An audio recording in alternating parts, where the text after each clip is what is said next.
தினேஷ் மல்லர், பாண்டியர் டிவி, மூவேந்தர் டிவி.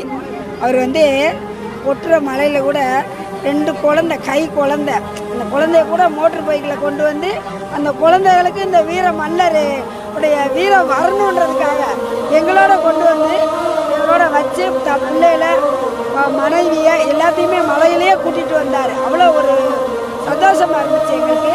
தம்பிக்கும் அந்த தம்பி எடுத்த அந்த குடும்பத்துக்கு எங்கள் கிராமத்தை